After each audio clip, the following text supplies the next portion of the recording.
بسم الله الرحمن الرحيم. ألف لام را. تلك آيات الكتاب الحكيم. أكان للناس عجبا أن أوحينا إلى رجل منهم أن أنذر الناس وبشر الذين آمنوا أن لهم قدم صدق عند ربهم. قال الكافرون إن هذا لساحر مبين.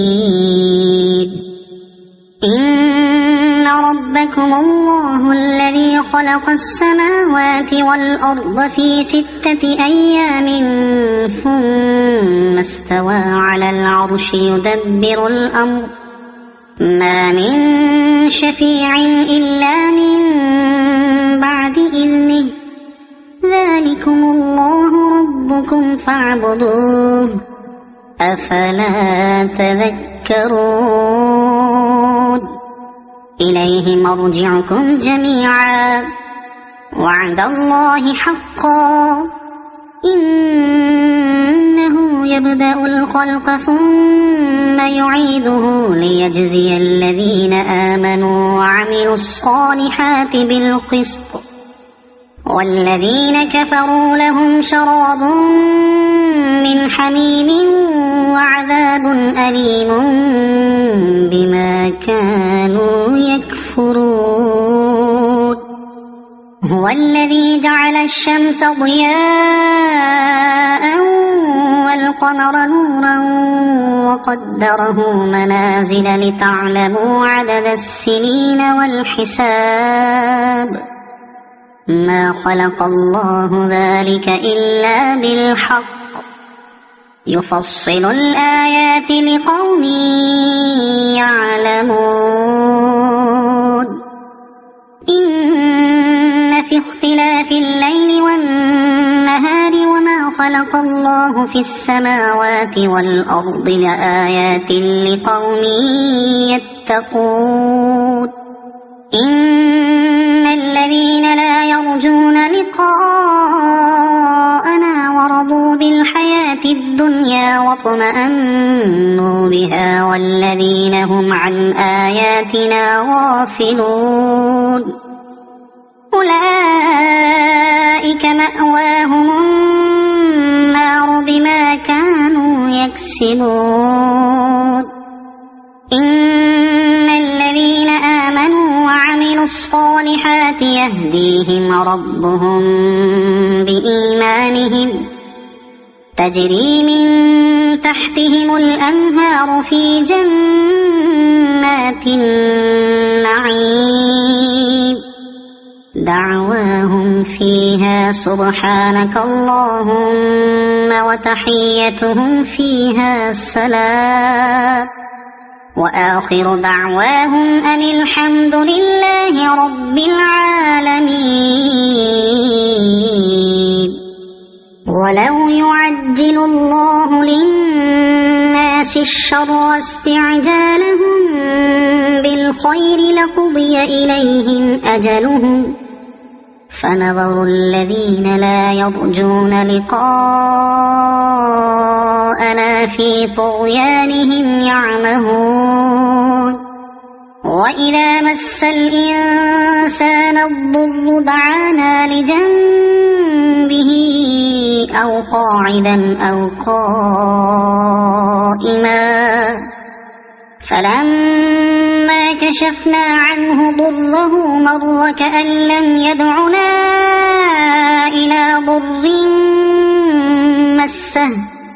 كذلك زين للمسرفين ما كانوا يعملون. ولقد أهلكنا القرون من قبلكم لما ظلموا وجاءتهم رسلهم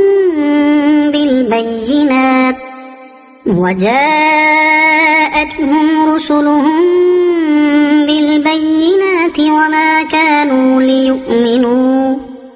كذلك نجزي القوم المجرمين ثم جعلناكم خلائف في الأرض من بعدهم لننظر كيف تعملون وإذا تتلى عليهم آياتنا بينات قال الذين لا يرجون لقاءنا ائت بقرآن غير هذا أو بدله قل ما يكون لي أن أبدله من تلقاء نفسي إن أتبع إلا ما يوحى إلي إني أخاف إن عصيت ربي عذاب يوم عظيم قل لو شاء الله ما تلوته عليكم ولا أدراكم به فقد لبثت فيكم عمرا من قبله أفلا تعقلون فمن أظلم ممن افترى على الله كذبا أو كذب بآياته إنه لا يفلح المجرمون ويعبدون من دون الله ما لا يضرهم ولا ينفعهم ويقولون هؤلاء شفعاؤنا عند الله قل أتنبئون الله بما لا يعلم في السماوات ولا في الأرض سبحانه وتعالى عما يشركون وما كان الناس إلا أمة واحدة فاختلفوا ولولا كلمة سبقت من ربك لقضي بينهم فيما فيه يختلفون ويقولون لولا أنزل عليه آية من ربه فقل إنما الغيب لله فانتظروا إني معكم من المنتظرين وإذا أذقنا الناس رحمة من بعد ضراء مستهم إذا لهم مكر في آياتنا قل الله أسرع مكرا إن رسلنا يكتبون ما تمكرون هو الذي يسيركم في البر والبحر حتى إذا كنتم في الفلك وجرين بهم بريح طيبة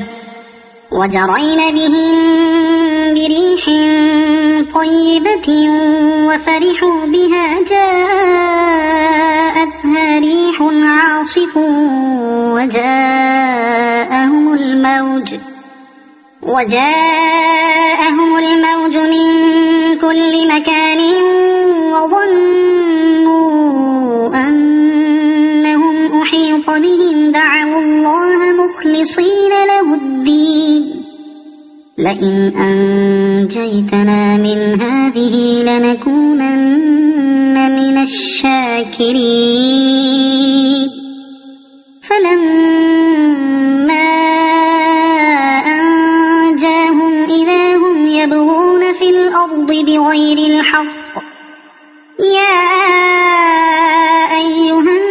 الناس إنما بغيكم على أنفسكم متاع الحياة الدنيا ثم إلينا مرجعكم فننبئكم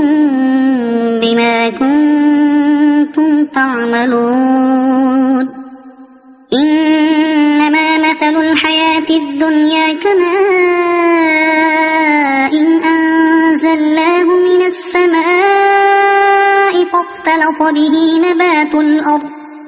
فاختلط به نبات الأرض مما يأكل الناس والأنعام حتى إذا أخذت الأرض زخرفها وزينت وظن أهلها أنهم قادرون عليها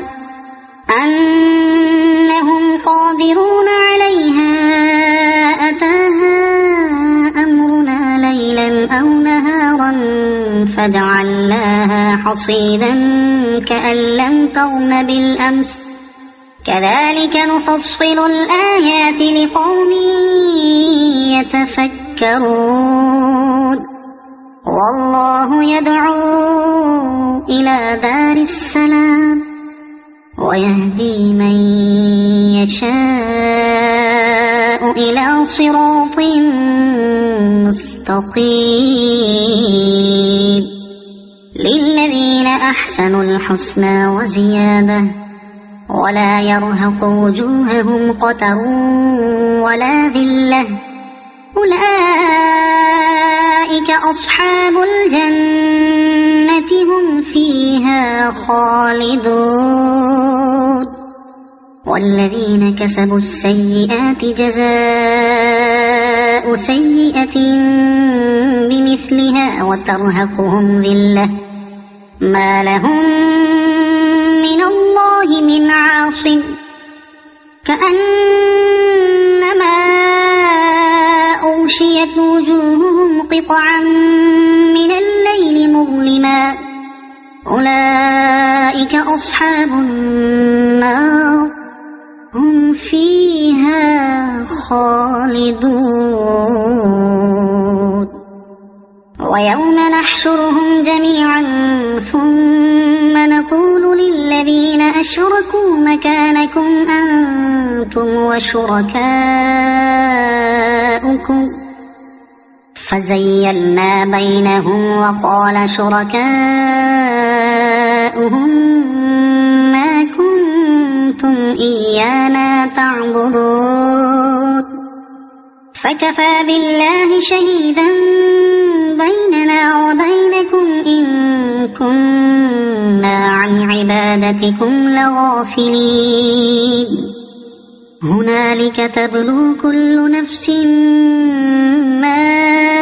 أسلفت وردوا إلى الله مولاهم الحق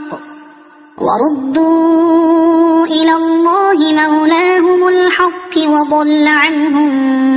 ما كانوا يفترون قل من يرزقكم من السماء والأرض أم من يملك السمع والأبصار ومن يخرج الحي من الميت ويخرج الميت من الحي ومن يدبر الأمر فسيقولون الله فقل أفلا تتقون فذلكم الله ربكم الحق فماذا بعد الحق إلا الضلال فأنى تصرفون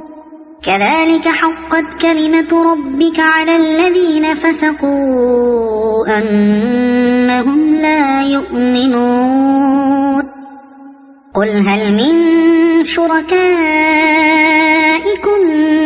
من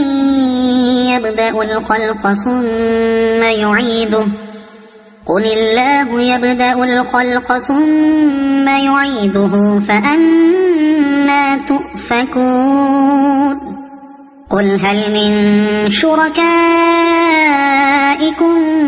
من يهدي إلى الحق قل الله يهدي للحق أفمن يهدي إلى الحق أحق أن يتبع أم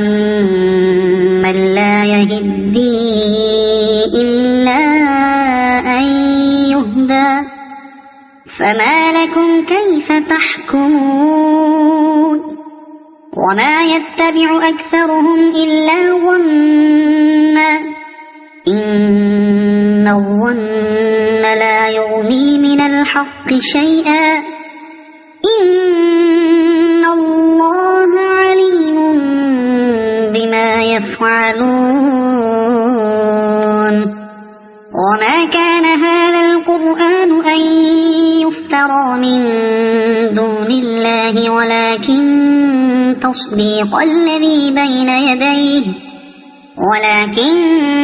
تصديق الذي بين يديه وتفصيل الكتاب لا ريب فيه من رب العالمين أم يقولون افتراه قل فأتوا بسورة مثله وادعوا من استطعتم من دون الله إن كنتم صادقين بل كذبوا بما لم يحيطوا بعلمه ولما يأتهم تأويله كذلك كذب الذين من قبلهم فانظر كيف كان عاقبة الظالمين ومنهم من يؤمن به ومنهم من لا يؤمن به وربك أعلم بالمفسدين وإن كذبوك فقل لي عملي ولكم عملكم أنتم بريئون مما أعمل وأنا بريء مما تعملون ومنهم من يستمعون إليك أفأنت تسمع الصم ولو كانوا لا يعقلون ومنهم من ينظر إليك أفأنت تهدي العمي ولو كانوا لا يبصرون إن الله لا يظلم الناس شيئا ولكن الناس أنفسهم يظلمون ويوم يحشرهم كأن لم يلبثوا إلا ساعة من النهار يتعارفون بينهم قد خسر الذين كذبوا بلقاء الله وما كانوا مهتدين وإما نرينك بعض الذي نعدهم أو نتوفينك فإلينا مرجعهم ثم الله شهيد على ما يفعلون ولكل أمة رسول فإذا جاء رسولهم قضي بينهم بالقسط وهم لا يظلمون ويقولون متى هذا الوعد إن كنتم صادقين قل لا أملك لنفسي ضرا ولا نفعا إلا ما شاء الله لكل أمة أجل إذا جاء أجلهم فلا يستأخرون ساعة ولا يستقدمون قل أرأيتم إن أتاكم عذابه بياتا أو نهارا ماذا يستعجل منه المجرمون أثم إذا ما وقع آمنتم به الآن وقد كنتم به تستعجلون ثم قيل للذين ظلموا ذوقوا عذاب الخلد هل تجزون إلا بما كنتم تكسبون ويستنبئونك أحق هو قل إي وربي إنه لحق وما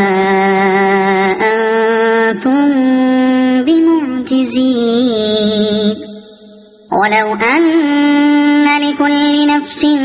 ظلمت ما في الأرض لافتدت به وأسروا الندامة لما رأوا العذاب وقضي بينهم بالقسط وهم لا يظلمون ألا إن لله ما في السماوات والأرض ألا إن وعد الله حق ولكن أكثرهم لا يعلمون هو يحيي ويميت وإليه ترجعون يا أيها الناس قد جاءتكم موعظة من ربكم وشفاء لما في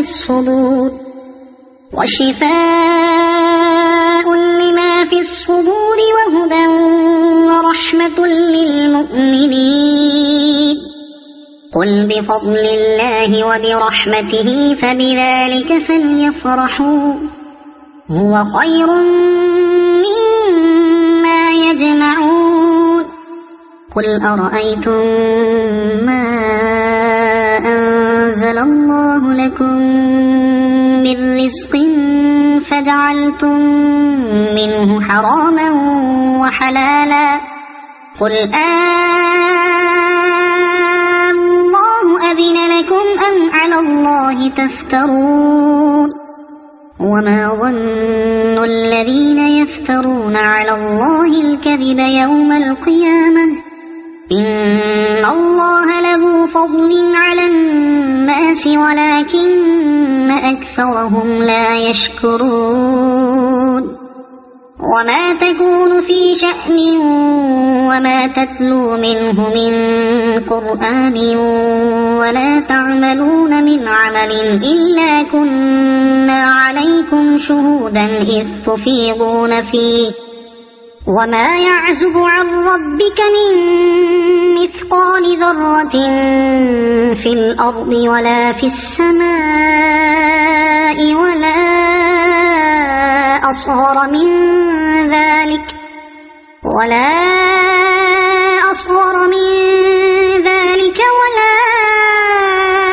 أكبر إلا في كتاب مبين ألا إن أولياء الله لا خوف عليهم ولا هم يحزنون الذين آمنوا وكانوا يتقون لهم البشرى في الحياة الدنيا وفي الآخرة لا تبديل لكلمات الله ذلك هو الفوز العظيم ولا يحزنك قولهم إن العزة لله جميعا هو السميع العليم ألا إن لله من في السماوات ومن في الأرض وما يتبع الذين يدعون من دون الله شركاء إن يتبعون إلا الظن وإن هم إلا يخرصون هو الذي جعل لكم الليل لتسكنوا فيه والنهار مبصرا إن في ذلك لآيات لقوم يسمعون قالوا اتخذ الله ولدا سبحانه هو الغني له ما في السماوات وما في الأرض إن عندكم من سلطان بهذا أتقولون على الله ما لا تعلمون قل إن الذين يفترون على الله الكذب لا يفلحون متاع في الدنيا ثم إلينا مرجعهم ثم نذيقهم العذاب الشديد بما كانوا يكفرون واتل عليهم نبأ نوح إذ قال لقومه يا قوم إن كان كبر عليكم مقامي وتذكيري بآيات الله فعلى الله توكلت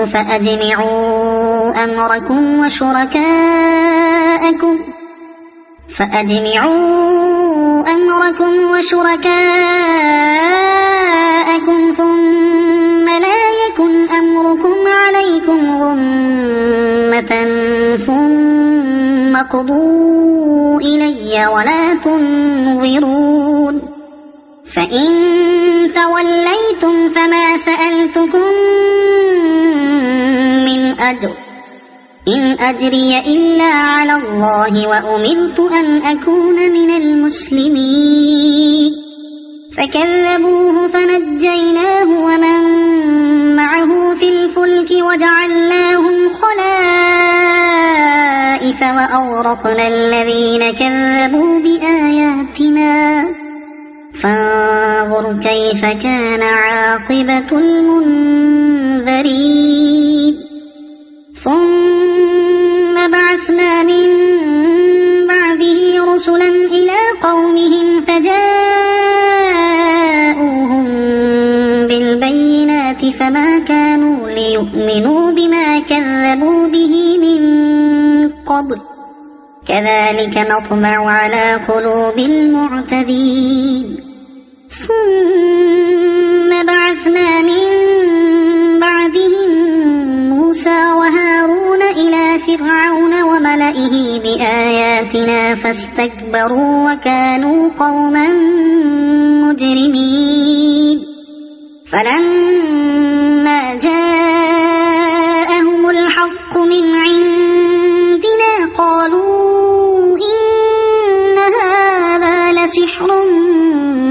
مبين قال موسى أتقولون للحق لما جاءكم أسحر هذا ولا يفلح الساحرون قالوا أجئتنا لتلفتنا عما وجدنا عليه آباءنا وتكون لكما الكبرياء في الأرض وما نحن لكما بمؤمنين وقال فرعون ائتوني بكل ساحر عليم فلما جاء السحرة قال لهم موسى ألقوا ما أنتم ملقون فلما ألقوا قال موسى ما جئتم به السحر إن الله سيبطله إن الله لا يصلح عمل المفسدين ويحق الله الحق بكلماته ولو كره المجرمون فما آمن لموسى إلا ذرية من قومه على خوف من فرعون وملئهم أن يفتنهم وإن فرعون لعال في الأرض وإنه لمن المسرفين وقال موسى يا قوم إن كنتم آمنتم بالله فعليه توكلوا إن كنتم مسلمين فقالوا على الله توكلنا ربنا لا تجعلنا فتنة للقوم الظالمين ونجنا برحمتك من القوم الكافرين وأوحينا إلى موسى وأخيه أن تبوأ لقومكما بمصر بيوتا واجعلوا بيوتكم قبلة وأقيموا الصلاة وبشر المؤمنين. وقال موسى ربنا إنك آتيت فرعون وملأه زينة وأموالا في الحياة الدنيا ربنا ليضلوا عن سبيلك ربنا اطمس على أموالهم واشدد على قلوبهم فلا يؤمنوا حتى يروا العذاب الأليم. قال قد أجيبت دعوتكما فاستقيما ولا تتبعان سبيل الذين لا يعلمون. وجاوزنا ببني إسرائيل البحر فأتبعهم فرعون وجنوده بغيا وعدوا حتى إذا أدركه الغرق قال آمنت أنه لا إله إلا الذي آمنت به بنو إسرائيل وأنا من المسلمين. الآن وقد عصيت قبل وكنت من المفسدين فاليوم ننجيك ببدنك لتكون لمن خلفك آية وإن كثيرا من الناس عن آياتنا لغافلون. ولقد بوأنا بني إسرائيل مبوأ صدق ورزقناهم من الطيبات فما اختلفوا حتى جاءهم العلم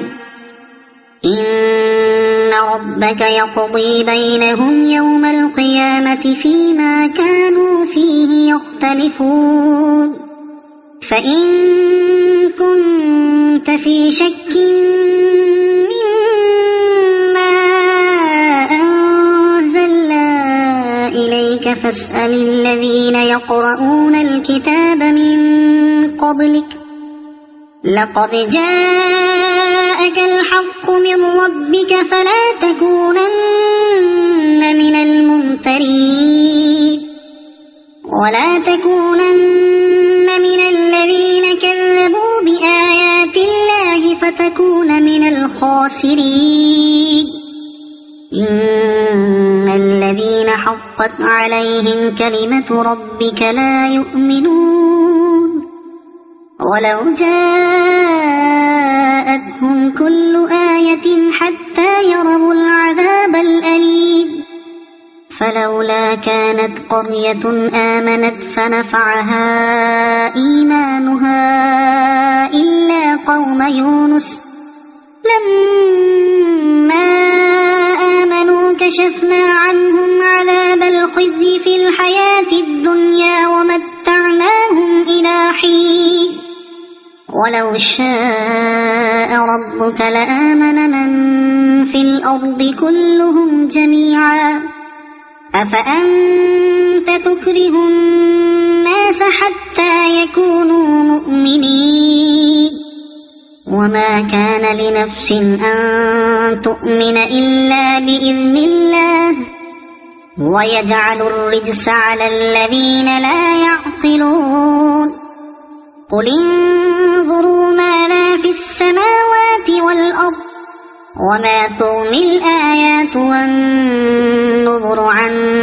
قوم لا يؤمنون. فهل ينتظرون إلا مثل أيام الذين خلوا من قبلهم قل فانتظروا إني معكم من المنتظرين ثم ننجي رسلنا والذين آمنوا كذلك حقا علينا ننجي المؤمنين. المؤمنين قل يا أيها الناس إن كنتم في شك من ديني فلا أعبد الذين تعبدون من دون الله